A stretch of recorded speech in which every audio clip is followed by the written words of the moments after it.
इस देश की मीडिया का हाल कुछ ऐसा हो गया है कि अब घर में तो घर में, लेकिन विदेशों में भी बेइज्जती झेलनी पड़ रही है। ये वो जोकरों की जमात है जो ना तो लोगों को हंसाते हैं और ना ही कुछ ढंग का काम कर पाते हैं। जोकर भी बेहतर होते हैं। रिंकू, हाँ जी, ये देख। आगे तो चले। सत श्री अकाल बीजी। सत श्री अकाल पुत्र। अब साफ दिखाई दे रहा है बीजी। बहुत साफ दिखाई दे रहा है। बीजी इतने टाइम बाद नए चश्मे बनवा ही लिए। किसी अपने ने पैसे भेजे और हर महीने पैसे भेजेंगे। वाह। ਫੋਨਾਂ ਤੇ ਟੂ ਟੂ ਹੋਊਗੀ ਤੁਹਾਡੇ 1 ਤਰੀਕ ਤੋਂ ਬਾਅਦ। ਇਹ ਤੁਹਾਡੇ ਪੈਸੇ ਨੇ, ਇਹਦੇ ਨਾਲ ਕੋਈ ਅਮੀਰ ਨਹੀਂ ਹੋ ਜਾਣਾ ਤੁਸੀਂ। ਮਾਵਾਂ ਭੈਣਾਂ ਨੂੰ ਸਤਿਕਾਰ ਦੇ ਕੇ ਮੈਨੂੰ ਖੁਸ਼ੀ ਮਿਲਦੀ ਹੈ ਇਸ ਗੱਲ ਦੀ। मुख्यमंत्री माँ बेटी सत्कार योजना, आपका अपना भगवंत मान। कि वे सर्कस में आए हुए लोगों का मनोरंजन तो करते हैं और हक की रोटी कमाते हैं। ये वो लोग हैं जो देश में आग लगाते हैं, उल जलूल बयानबाजी करते हैं और केवल नफरत फैला करके अपना पेट पालते हैं। देखिए, पेट पालने की मजबूरी हर किसी के सामने होती है, लेकिन आपके पास हर बार ऑप्शन होता है कि आप सही और गलत में चुनाव कर सकें। मजाक उड़ रहा है।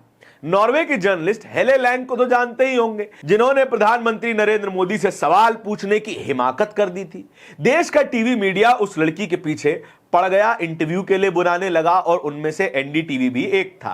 एनडीटीवी की ही एक एंकरा से बात करते हुए हेली लैंग को बहुत कुछ खरी खोटी सुनाई गई और ऐसा लग रहा था कि यह इंटरव्यू कम एक पब्लिक बैशिंग ज्यादा है कि एक महिला को बुलाया गया, सामने एक और महिला को बैठाया गया और उससे केवल और केवल डम डाउन करने के सवाल किए गए। उसके बाद से ही नॉर्वे की जर्नलिस्ट और एनडीटीवी के बीच में एक ऐसी रार ठन गई जो आज तक चल रही है। नरेंद्र मोदी से सवाल पूछना हेली लैंग का सबसे बड़ा अपराध बन गया था, लेकिन अब सोनम वांगचुक की कहानी देश की मुख्य कहानी बन गई है। सोनम वांगचुक बीते 16 दिनों से अनशन पे बैठे हैं, 17वां दिन जारी है। इस पूरे प्रोटेस्ट को लेकर के शुरुआत में तो गोदी मीडिया ने खूब रिपोर्टिंग की, खूब दिखाया कि देखिए कॉकरोच जनता पार्टी प्रोटेस्ट कर रही है, पुलिस से अनुमति मांग रही है, वगैरह वगैरह जैसी बातें की गई। और हमें भी हैरानी हो रही थी कि देश का गोदी मीडिया एक आंदोलन को लाइमलाइट कैसे दे रहा है। लेकिन अब ये गोदी मीडिया अपनी औकात पर वापस उतर आ चुका है।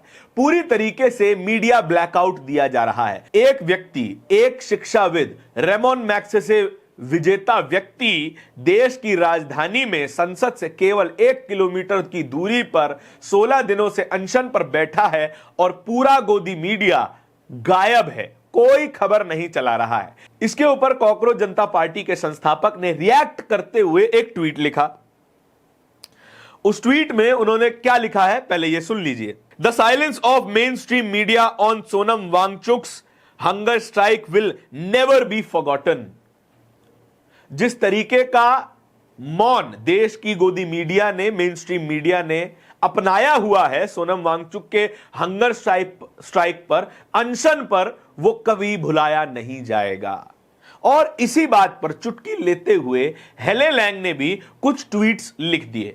इससे पहले ही एनडीटीवी के साथ रार चल रही थी, मौका यहां पर भी निकाल लिया गया।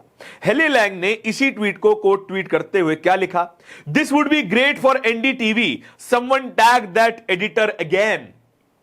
बहुत अच्छा होगा एनडीटीवी के लिए, एनडीटीवी के एडिटर को, संपादक को दोबारा टैग कीजिए। राहुल कंवल की बातें की जा रही हैं यहां पर। एनडीटीवी को लेकर के एक और उन्होंने ट्वीट दे मारा, क्या लिखा, NDTV has a great opportunity to report on the current hunger strike. They can both report from the ground and actually get government's POV.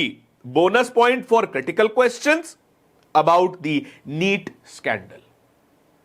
NDTV के पास एक बेहतरीन मौका है कि वे सोनम वांगचुक की स्ट्राइक को कवर करें, इस पूरे प्रोटेस्ट को कवर करें और जाकर के सरकार से भी उनका पर्सपेक्टिव पूछें।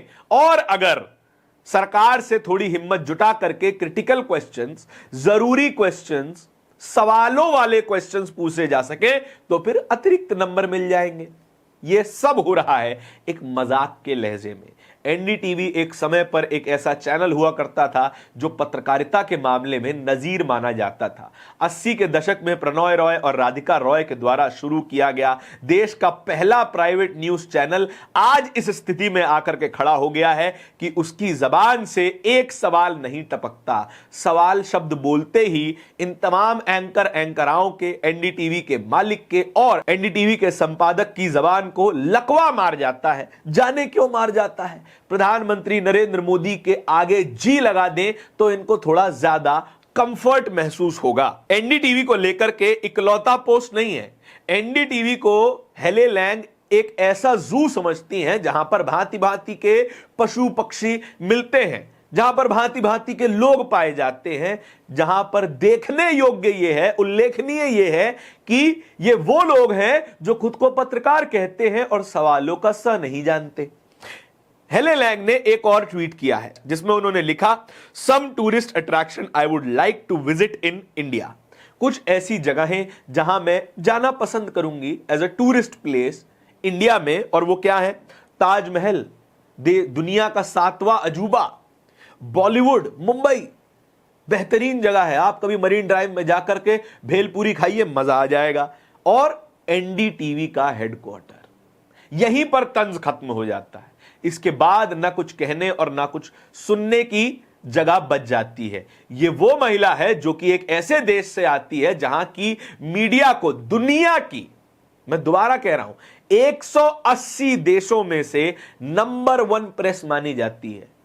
उस प्रेस की पत्रकार है ये। तो सोचिए ये कितने सवाल पूछने की हिम्मत रखती होगी अपनी सरकार से और भारत की सरकार से, दुनिया भर की सरकार से।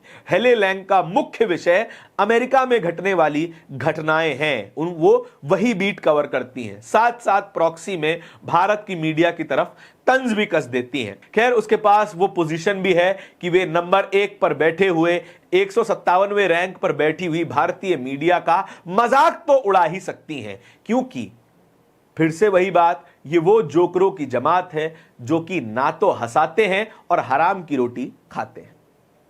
इस पूरी खबर के बारे में आपके क्या विचार हैं? कमेंट सेक्शन में बताइएगा जरूर। इस तरह की और भी खबरों को देखते रहने के लिए बोलता हिंदुस्तान को सब्सक्राइब जरूर कर लीजिएगा। बहुत बहुत शुक्रिया।